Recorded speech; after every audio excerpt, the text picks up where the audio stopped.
In an old house on the outskirts of a small American town, where the wind sang through cracks in the shutters and the floorboards creaked like old bones, lived Raisa Vasilyevna. She was over 80 and her life, like a tattered album, held more empty pages than memories. Her husband had passed away 10 years earlier, quietly in his sleep, leaving her with a silence heavier than any burden. Her children had moved to distant cities, their letters came less frequently, and the calls had stopped altogether. The house, once full of laughter, had become empty. But in that emptiness Lucy appeared, a small cat who became her last joy. Raisa found her in a ditch behind the town, in a sack tied with a knot. It was a cold October evening, and the rain poured as if the sky had decided to drown the whole world. She was returning from the store, hunched under an umbrella, when she heard a faint squeak. At first she thought she was imagining things. Old age loves to play tricks on ears, but the squeak repeated, thin and desperate.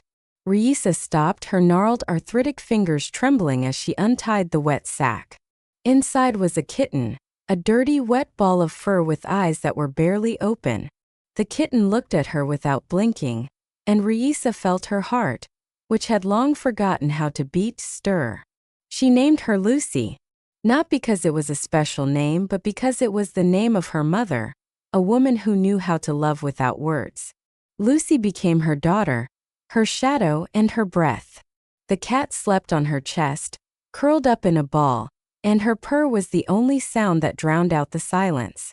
In the morning Lucy would wake her, gently touching her cheek with a paw, and Raisa would smile, looking into her green eyes for the first time that day. "Well, my girl, shall we have some tea?"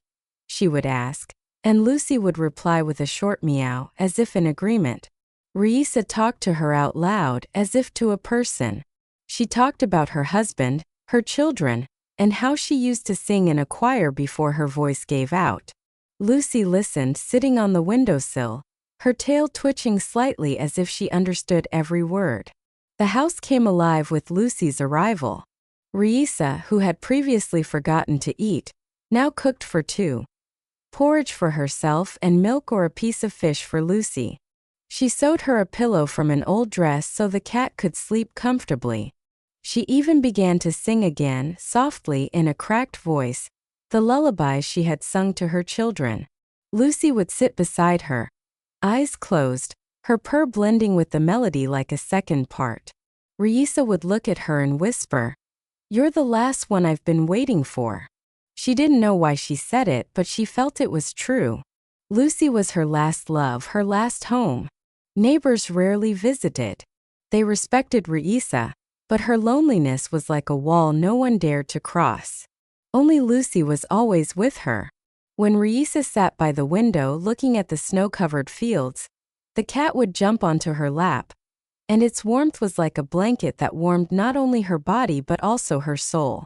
When Raisa cried, remembering her husband or children, Lucy would touch her hand with a paw, and her eyes, deep as forest lakes, would say, "I'm here." Raisa would pet her, feeling the soft fur slide under her fingers, and whisper, "You're my girl, my sweetie."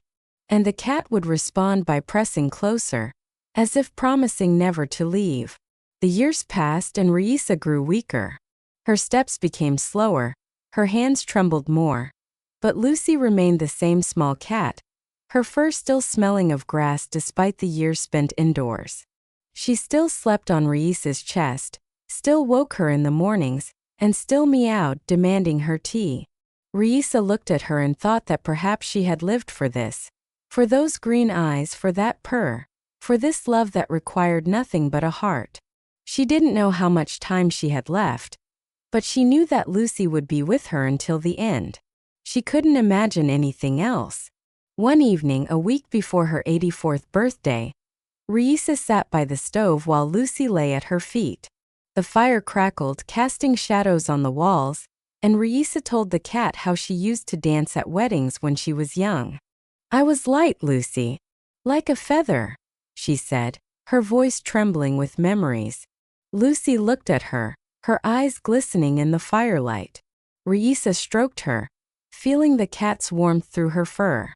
"You're my girl," she whispered, and Lucy purred as if agreeing. It was an ordinary evening, full of quiet love that needed no words. Raisa didn't know it would be her last. During the night, she awoke to a strange feeling. Lucy, who always slept beside her, was gone. Raisa called for her. Her voice trembled in the silence. She got up, leaning on her cane, and searched the house, looking under the bed, in the closet, in the attic. Lucy was not there. Raisa opened the door, and the cold wind hit her face. She took a lantern and went into the yard. Her steps were unsteady, and her heart was beating too fast. "Lucy, Lucy, my girl," she called, but only the darkness answered. The lantern trembled in her hands, illuminating the wet grass and the empty road. Lucy was gone. Raisa returned to the house. Her dress was soaked and her eyes were wet. She sat on the bed, clutching the pillow that still had some of Lucy's fur on it. "Where are you, my girl?" she whispered, but there was no answer. She lay down, feeling the cold seep into her bones. She didn't know why Lucy had left, but she felt it wasn't just a coincidence. Something told her this was the end. She closed her eyes, holding the pillow to her chest, and tried to remember the purr. But the silence was too loud. Raisa Vasilyevna lay in the darkness, clutching the pillow that still had some of Lucy's fur on it. The silence of the house was oppressive, as if the walls had absorbed her pain and were now returning it in echoes. The lantern she had taken to look for the cat stood by the door, its light long gone, just like her hope of finding Lucy. She called for her all night until her voice was hoarse and the cold had penetrated her bones. But the only answer was emptiness. Lucy was gone, quietly, unnoticed, like a shadow that dissolved into the night. Raisa couldn't understand why. She stroked the pillow, feeling the strands of fur clinging to her fingers, and whispered, "My girl, what did I do wrong?" But the silence remained. Morning came, gray with low clouds hanging over the town like an old blanket. Raisa didn't get up. She lay there, staring at the ceiling, where a spiderweb in the corner trembled from a draft. Her body felt heavy, as if someone had placed a stone on her chest. She tried to remember Lucy's purr, her green eyes, her soft paw, but all she felt was cold. She didn't cry. The tears had run out during the night when she had wandered through the yard, calling for the cat. Now there was only emptiness in her, the same as after her husband's death, only deeper. Lucy had been her last thread to life, and that thread had snapped. The neighbors noticed her absence later. Raisa usually came out in the morning to get the mail or stand by the fence, looking at the road. But that day her window remained dark, the shutters closed. Mary, a neighbor who sometimes brought her apples, knocked closer to noon. She called out and knocked, but there was no answer. Mary frowned, her hands, accustomed to work, paused. "Raisa, are you there?" she called, but the silence was too loud. She pushed the door, which opened with a long creak, and stepped inside. Raisa lay on the bed, her eyes closed, her face serene, almost as if she were sleeping. But Mary knew. She had seen death before, and its breath was cold like the autumn wind. On the pillow Raisa still clutched, there was a patch of Lucy's fur, white, soft like a final trace. Mary crossed herself and her lips trembled. "Poor soul," she whispered, but she didn't cry. She knew Raisa had been lonely, that Lucy had been her only joy. She left the house to call others, but her steps were heavy, as if she carried not only her own grief but Raisa's as well. The town stirred. Neighbors gathered at the house. Their voices were low, full of sorrow. "She was weak lately," some said. "Lucy left so she couldn't take it," others whispered. Someone remembered how Raisa talked to the cat, how she sang to her, how she sewed a pillow from an old dress. "She loved her like a child," said old Petrovna, wiping her eyes with a handkerchief. But no one knew if Raisa had cried that night. No one knew what she felt when Lucy left. They only saw her serene face and the pillow with the fur that spoke more than words ever could. The funeral was simple. Raisa was buried in the town cemetery under a wooden cross, without a photo or an inscription. The town was poor, and a monument was a luxury no one could afford. Raisa's children did not come. Their phones were silent. Their addresses had long been lost. Only the neighbors stood by the grave. Their heads were bowed, and their voices were quiet. The priest read a prayer. His words dissolved into the wind that drove the leaves across the cemetery. Mary threw a handful of dirt onto the coffin. Her hands trembled. "Forgive us, Raisa, for not looking out for you," she whispered. But her words were carried away by the wind. Lucy did not return. No one saw her in the town or beyond. Some said she went to the river. Others that she was taken by foxes. Old Petrovna, who knew all the omens, said, "The cat scents death. They always know." Her words hung in the air like smoke, and the neighbors were silent. They didn't know if it was true, but they felt that there was something more to Lucy's departure than a mere coincidence. They looked at Raisa's empty yard, at her dark windows, and their hearts ached with a sense of injustice. Raisa had loved Lucy, and Lucy had left. It was wrong, but life is rarely fair. The days passed, and the town returned to its routine. Raisa's house stood empty. Its shutters creaked in the wind, and the pillow with Lucy's fur lay on the bed, like a forgotten memory. No one went inside. The house was too full of silence. The neighbors remembered Raisa, her quiet voice, her love for the cat, but their conversations became less frequent. Life went on, and Raisa's death became just another page in the town's history. But somewhere deep in their hearts, a pain for Raisa and for Lucy, for the love that was so abruptly cut short, still lingered. No one knew where Lucy was, and no one knew why she had left. But her green eyes, her purr, her soft fur remained in the memory of those who had seen Raisa petting her by the stove. They didn't know that Lucy would return. They didn't know that her return would change everything. The cemetery behind the town was as quiet as a forgotten prayer. Old crosses, tilted by time, stood among the tall grass, and the wind drove leaves along the paths where human feet rarely trod. Raisa Vasilyevna's grave was fresh, with loose soil where no grass had yet grown. A simple wooden cross without a name stood over it, like a silent guardian. The town couldn't afford a monument, and the grave seemed as lonely as Raisa's life. A week had passed since her funeral, and the neighbors were already remembering her less often. Their voices dissolved in the everyday hustle.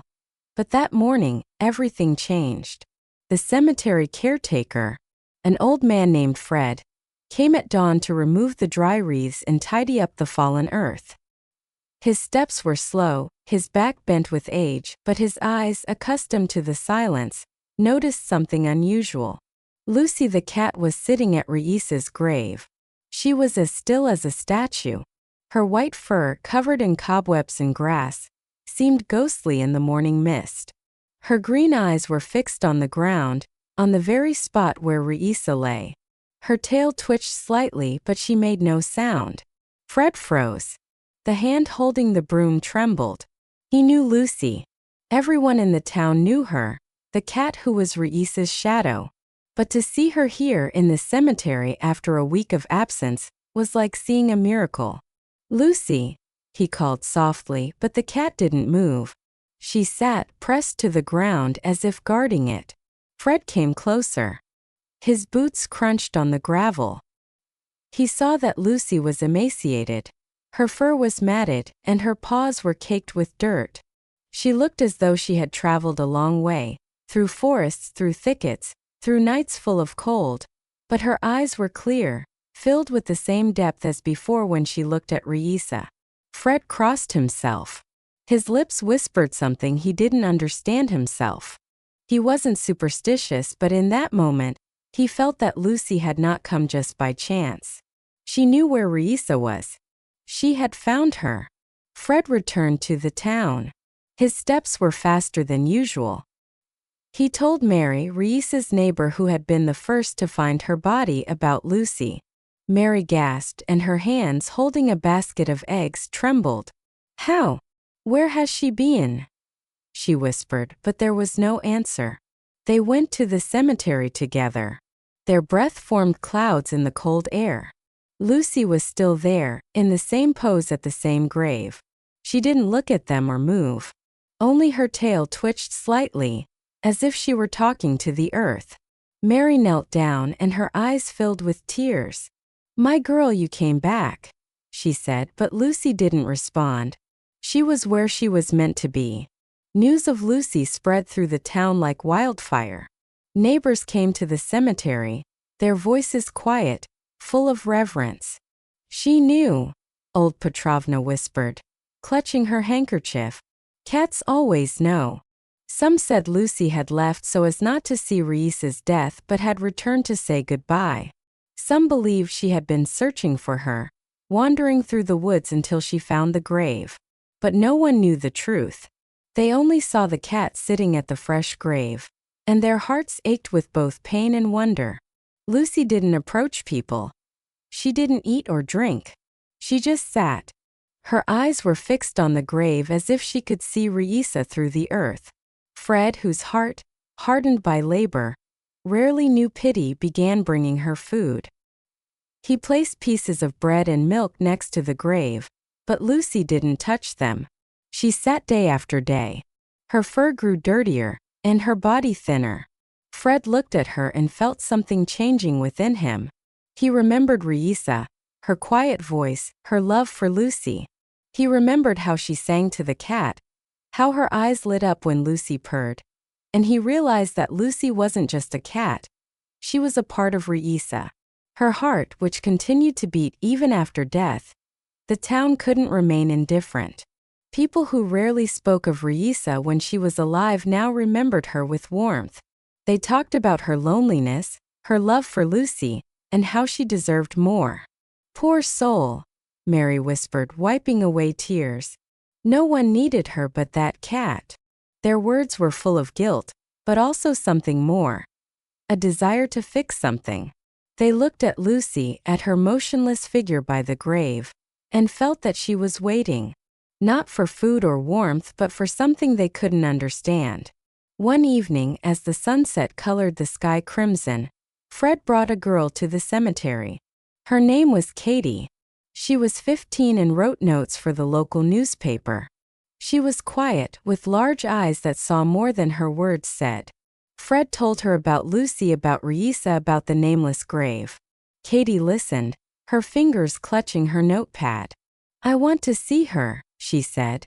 Her voice was firm despite her young age. They went to the grave and Katie stopped when she saw Lucy. The cat sat by the cross, her eyes glinting in the light of the sunset. Katie didn't cry, but her breathing became heavy. She took out her phone and snapped a picture. Lucy at the grave, surrounded by tall grass, with a cross that seemed too simple for such love. Katie didn't know Raisa, but she felt her through Lucy. She saw how the cat looked at the ground, how her body trembled from the cold but didn't give up. She saw that Lucy wasn't just waiting. She was guarding. She was guarding a love that was stronger than death. Katie went home and wrote a note. Her words were simple but sincere, like a prayer. "A cat waits for its owner, even at the cemetery," the article began. She wrote about Raisa, about Lucy, and about the nameless grave. She didn't ask for anything, but her words touched the hearts of those who read them.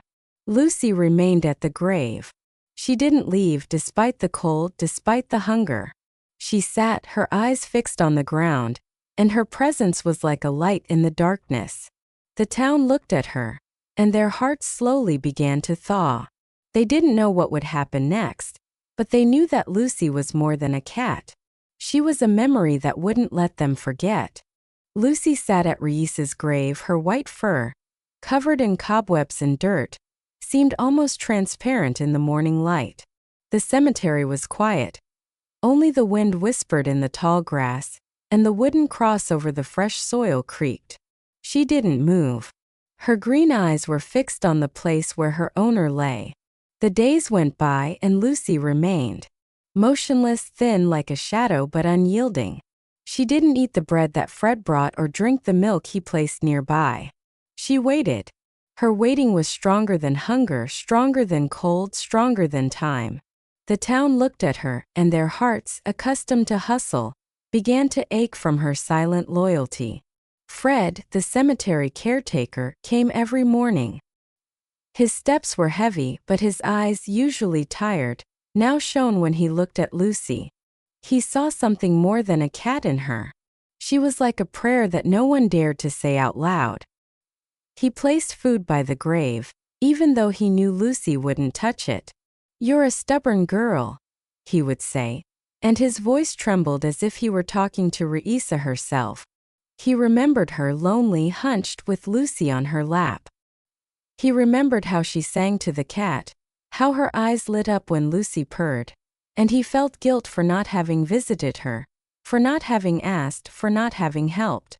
Lucy was her heart, and now that heart was beating here at the grave. The town couldn't forget Lucy. People came to the cemetery. Their voices were quiet, full of reverence. They stood aside, afraid of scaring the cat, but their eyes were full of tears. "She's waiting for her," Mary whispered, clutching her handkerchief. "She knows Raisa is there." Old Petrovna crossed herself, and her lips whispered prayers. Even the young people who rarely thought about death came to see Lucy. They saw her thin body, her eyes that never left the ground, and their hearts ached with injustice. Raisa had passed away, leaving no trace but this cat, and it was wrong. Katie's note, published in the local newspaper, spread through the town like a spark. Her words, simple and sincere, touched everyone who read them. "A cat waits for its owner, even at the cemetery," the article read, and under it was a photo. Lucy at the grave, surrounded by grass, with a wooden cross that seemed too humble for such love. People read and wept. They remembered Raisa, her loneliness, her love for Lucy. They remembered how rarely they had visited her, how they had left her with the silence. And their guilt grew like weeds in an abandoned field. Katie didn't stop at the article. She was young, but her heart was older than her years. She saw in Lucy not just a cat but a symbol of love that doesn't die. She came to the cemetery every day, sat aside, and watched Lucy. Her notepad was full of notes, but she didn't write any new articles. She felt that words weren't needed. Lucy spoke for herself. But one day, looking at the wooden cross, Katie realized it wasn't enough. Raisa deserved more. She deserved a name, a memory, a love that wouldn't disappear with the wind. Katie went to Mary. "We have to get a monument," she said. Her voice was firm despite the trembling in her hands. Mary looked at her, her eyes full of tears. "Girl, we don't have the money," she replied. But Katie didn't back down. "We'll find it. For Raisa, for Lucy." Mary was silent, but her heart was moved. She remembered Raisa, her quiet voice, her pillow with Lucy's fur. And she agreed. They started collecting money. Mary went from house to house. Her steps were unsteady, but her voice was firm. She told them about Lucy, about the grave, about Raisa, who had loved and been loved. The neighbors listened. Their faces were grim, but their hands reached for their wallets. Even those who barely knew Raisa gave what they could. "It's wrong that she only has a cross," they said. "She was one of us." Petrovna gave her savings, which she had been saving for a new handkerchief. A young tractor driver, Mike, brought the money he had been saving for a motorcycle. Everyone gave because they saw Lucy, because they felt it was their duty. After 2 days there was enough money. Katie found a stonemason in a neighboring town who agreed to make a monument for a modest fee. He came to the town. His hands, accustomed to stone, worked quickly. The monument was simple. A gray slab, but on it was carved Raisa Vasilyevna, the one for whom they wait even after death. Katie chose those words because they were the truth. Lucy was waiting, and her waiting was stronger than death. When the slab was installed, the town gathered at the grave. They stood silently, their eyes moist. Lucy sat nearby, her tail twitching slightly as if she knew. Fred looked at the slab, his hands trembling. He remembered Raisa, her smile and her love for Lucy. He felt he had finally done something to atone for his guilt. Mary wept. Her handkerchief was wet. "Forgive me, Raisa," she whispered. Katie stood aside, her notepad closed. She wasn't writing, but her heart was full. She looked at Lucy, at the slab, at the town that had finally remembered Raisa. And she knew this wasn't the end. Lucy was here, and her love was stronger than stone. Lucy remained at the grave. She sat by the slab, her eyes fixed on Raisa's name. She didn't eat or drink, but her presence was like a light. The town looked at her, and their hearts changed. They understood that love doesn't die, that memory is what makes us human. Lucy was their lesson, their pain, their hope. Lucy sat at Raisa's grave. Her green eyes looked at the gray slab where Raisa Vasilyevna, the one for whom they wait even after death, was carved. The wind drove leaves across the cemetery, but she didn't move. Her white fur, still covered in the traces of her long journey, trembled slightly in the cold. She was thin, her ribs showing through her skin, but her gaze was full of life, the life that Raisa's love had given her. The town changed with her return. People who had once passed Raisa's house without a second thought now spoke of her with warmth, and their voices were full of guilt and tenderness. Lucy became their memory, their lesson, their light. But she was more than a symbol. She was a heart that continued to beat for Raisa. Fred, the cemetery caretaker, no longer brought food. He saw that Lucy wasn't eating, but he didn't give up. He started talking to her. His voice, rough from years of labor, became softer. "You're a good girl," he whispered, sitting on an old bench nearby. He remembered Raisa, her quiet smile, and her hand stroking Lucy by the stove. He felt that Lucy was her continuation, her love that had not died, and he promised himself he wouldn't leave her. He cleaned the grave, tidied the soil, and made sure the slab shone. It was his way of saying to Raisa, "Forgive me." Katie, the girl with the large eyes, couldn't forget Lucy. She came to the cemetery every Saturday. Her steps were light, but her heart was heavy. She would sit by the grave, her notepad closed. She didn't write about Lucy anymore. Her story had been told, but it wasn't over. Katie looked at the cat, at her motionless figure, and felt that Lucy was teaching her something deeper than words. She remembered how her article had awakened the town, how people had chipped in for the monument. But she knew that wasn't enough. Lucy deserved a home, the warmth and love that Raisa had given her. One day, Katie decided. She walked up to Lucy, her hands trembling. "Come with me," she whispered. But Lucy didn't move. Katie didn't rush her. She came every day, sat nearby, and talked to her just as Raisa had. "You're not alone, my girl," she whispered. Her voice was like a song. One warm autumn day, Lucy looked at her. Her eyes, deep as forest lakes, met Katie's, and something in them stirred. Lucy slowly got up. Her paws trembled, but she took a step. Katie cried. Her tears were warm like rain. She held out her hand and Lucy touched it. Her fur was soft despite the dirt. Katie took Lucy home. Her mother, a woman with tired hands, didn't object. "If she chose you, then it's meant to be," she said, looking at the cat. Lucy walked into their house. Her steps were hesitant, but her eyes were clear. She didn't purr or jump on laps, but Katie didn't expect her to. She knew that Lucy carried Raisa's pain, her love, her silence. Katie sewed her a pillow, just like Raisa had, and placed a bowl of milk for her. Lucy ate, but her gaze often went to the window, toward where the cemetery was. Every Saturday, Katie and Lucy walked to the grave. Lucy led her. Her steps were slow but sure. They would sit by the slab, and Katie would be silent, feeling that words weren't needed. Lucy would look at Raisa's name. Her tail would twitch slightly.